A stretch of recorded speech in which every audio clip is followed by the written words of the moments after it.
প্রিয় শিক্ষার্থীরা আসসালামু আলাইকুম। ভার্সেটাইল টি একাডেমির পক্ষ থেকে তোমাদের স্বাগত।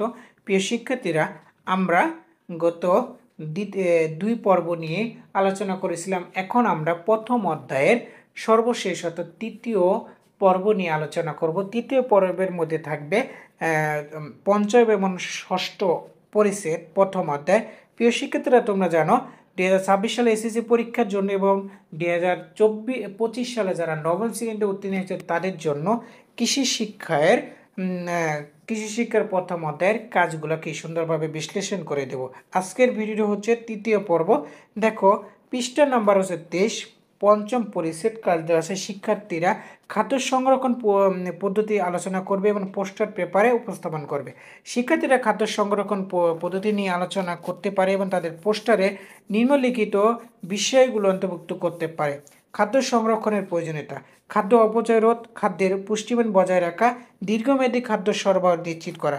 2 নম্বর আছে খাদ্য সংরক্ষণের ভিন্নতা পদ্ধতি হিমাগারায়ন। দেখো, খাদ্যকে কম তাপমাত্রা সংরক্ষণ ও শুকনো ড্রাইরিং, খাদ্যের আর্দ্রতা কমিয়ে শুকিয়ে খাদ্য সংগ্রহ করা হয়। ডিপ ফ্রিজিং, খাদ্য অন্তত কম তাপমাত্রা সংগ্রহ করা হয়। নলক সংরক্ষণ, স্ল্যাটিং, খাবারের লবণ ব্যবহারে করে সংগ্রহ করা যায়।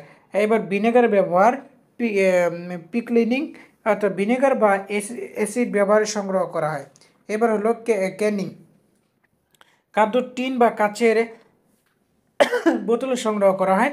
এবং কি ভ্যাকুয়াম প্যাকেজিং হতে খাদ্যকে বায়ুশূন্য পরিবেশে সংগ্রহ করা হয়। 3 নম্বর পদ্ধতিগুলি উপকারিতা এবং সীমাবদ্ধতা। পদ্ধতির জন্য সুবিধা অসুবিধা আলোচনা। কোন পদ্ধতি কোন ধরনের খাদ্যের জন্য উপকারিতা, খাদ্য সংরক্ষণের পরিবেশগত প্রভাব, প্যাকেজিংয়ের ব্যবহার, শক্তির খরচ এবং পরিবেশ বান্ধব সংরক্ষণ পদ্ধতি। 5 নম্বর আছে বাস্তব উদাহরণ, স্থানীয় আন্তর্জাতিক উদাহরণ যেখানে খাদ্য সংরক্ষণ প্রযুক্তি সফলভাবে প্রয়োগ করা হয়েছে। পোস্টারটি চিত্র, ডায়াগ্রাম এবং চিত্র দিয়ে সুন্দরভাবে সাজিয়ে তৈরি করা যায়, যা দর্শকদের কাছে বিষয়টি সহজ এবং আকর্ষণীয় করে তুলবে। এবার সর্বশেষ যেটা দেওয়া আছে, ষষ্ঠ পরিচ্ছেদ পৃষ্ঠা নাম্বার 26, শিক্ষার্থীদের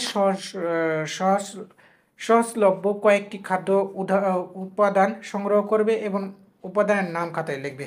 এই কাজটি শিক্ষার্থীদের জন্য সহজ এবং ব্যবহারিক।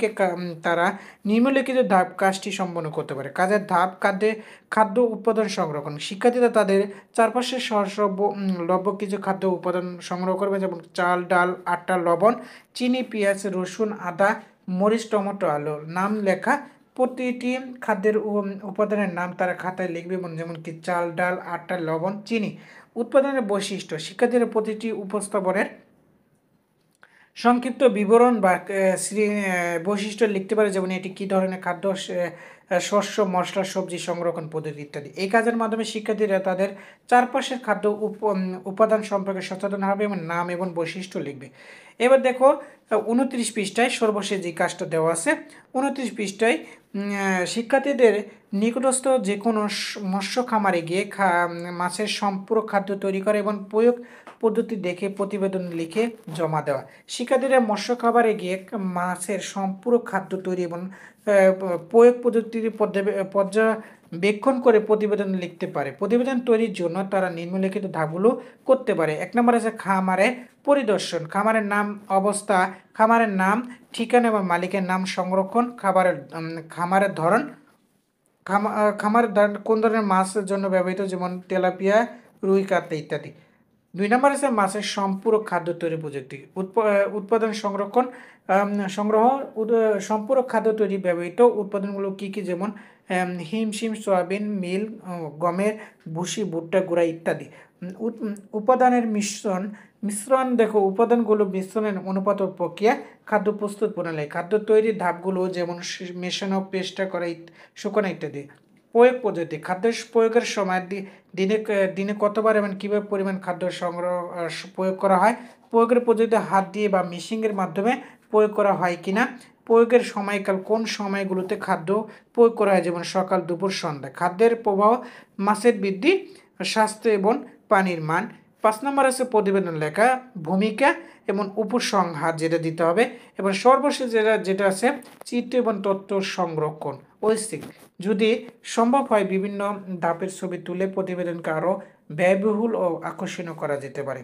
এই প্রযুক্তি অনুসরণ করে শিক্ষার্থীরা তাদের প্রতিবেদন লিখতে পারবে এবং এটি শিক্ষামূলক ব্যবহারিক অভিজ্ঞতা হবে। প্রিয় শিক্ষার্থীরা, ভিডিওটি এই পর্যন্ত ছিল তৃতীয় পর্ব অর্থাৎ প্রথম অধ্যায়ের কৃষি শিক্ষার প্রথম অধ্যায়ের সম্পূর্ণ ভিডিওটা তোমাদের 3টা পর্বের মাধ্যমে সুন্দরভাবে উপস্থাপন করে দিলাম। ভিডিওটি কেমন লেগেছে অবশ্যই কমেন্টের মাধ্যমে জানিয়ে দেবা। পরবর্তী ভিডিও পেতে চ্যানেলটিকে সাবস্ক্রাইব করে এবং পেজকে ফলো দিয়ে রাখো। আল্লাহ হাফেজ। আসসালামু আলাইকুম।